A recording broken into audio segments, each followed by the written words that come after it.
Vous avez peur des chiens et un chien arrive en face de vous, vous êtes en balade, vous êtes en ville, enfin bref, dans une situation où un chien arrive avec ou sans son propriétaire d'ailleurs, et vous n'avez pas moyen de vous extraire de la situation, vous n'avez pas moyen, il n'y a pas grand place autour de vous pour changer de direction, pour vous écarter, vous êtes un petit peu coincé et le chien arrive, vous allez donc devoir le croiser parce que la situation fait que vous ne pouvez pas faire autrement. Premier conseil, déjà, ne fixez pas le chien.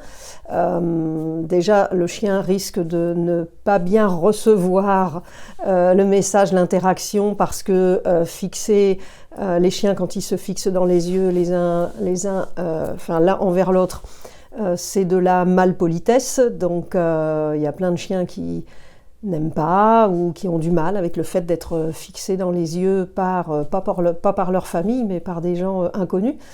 Donc ne regardez pas le chien, et puis pour vous, ne vous focalisez pas sur le chien. Donc je vous invite déjà à regarder loin, à regarder au-dessus du chien, trouver un point dans l'environnement sur lequel vous allez pouvoir vous focaliser pour dépasser le chien, pour le croiser sans vous en occuper, si c'est possible pour vous. Et puis deuxième chose, prenez un objet. Qu'est-ce que vous avez dans vos poches? Vous avez peut-être vos clés. Prenez vos clés, et puis dans ces cas-là, vos clés, vous allez les tenir, et prenez conscience de vos clés dans vos mains, et puis peut-être vous pouvez faire ça, voilà, j'ai une clé, j'ai la deuxième clé, je vais toucher ma troisième clé.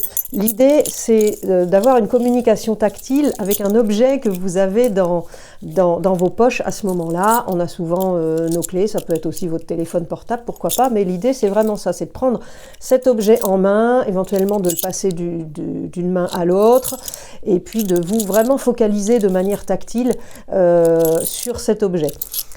Bien sûr, si votre peur des chiens, votre peur des animaux vous handicape très souvent, vous handicape au quotidien, dans vos déplacements, etc., je vous invite à me contacter, je vous invite à vous faire accompagner si vous souhaitez vaincre cette peur des animaux et de l'animal en question qui est à l'origine de vos craintes, vos peurs ou votre phobie.